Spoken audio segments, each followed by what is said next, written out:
पिछले कई दशकों से हर राज्य और केंद्र सरकार इस प्रकार की पेपर लीक की परेशानी झेल रहा है। इस कठोर कानूनों वाले प्रावधानों वाले इस बिल को पास कर दिया है। अब विश्वस्त परीक्षा पद्धति की दिशा में जाने में एक महत्वपूर्ण काम पूर्ण हुआ है। जो सदस्य इसके पक्ष में आ गए, जो सदस्य विरोध में ना गए, मेरे विचार में निर्णय हाँ वालों के पक्ष में प्रस्ताव स्वीकृत हुआ और विधेयक पारित हुआ। साथियों, विश्वस्त परीक्षा पद्धति, इसके लिए हम लगातार एक के बाद एक कदम उठा रहे हैं। टास्क फोर्स की रचना हो, फास्ट ट्रैक की और रचना हो,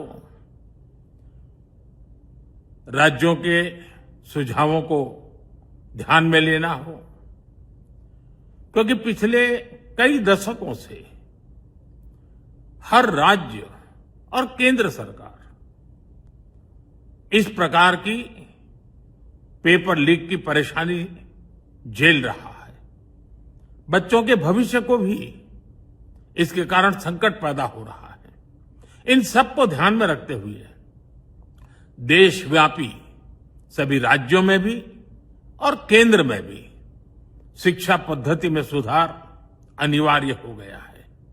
टेक्नोलॉजी के भरपूर उपयोग की आवश्यकता हो गई है और साथ साथ फिर से कोई पेपर माफिया, पेपर लीक करने वाली गैंग, देश के बच्चों के भविष्य के साथ खिलवाड़ करने वाली गैंग, उनको बख्शा नहीं जाएगा।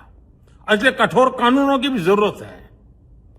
हम संसद में बिल लेकर के गए थे और जैसा मैंने आपको वादा किया था, गत 2 दिन संसद के दोनों सदनों ने, अधिकतम माननीय सांसदों ने विस्तार पूर्वक उससे चर्चा की है और आज दोनों सदनों ने इस कठोर कानूनों वाले प्रावधानों वाले इस बिल को पास कर दिया है।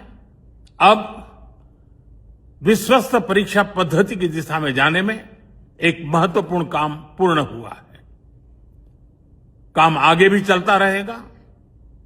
हम ऐसी परिस्थितियों को लंबे समय तक नहीं चलने देंगे।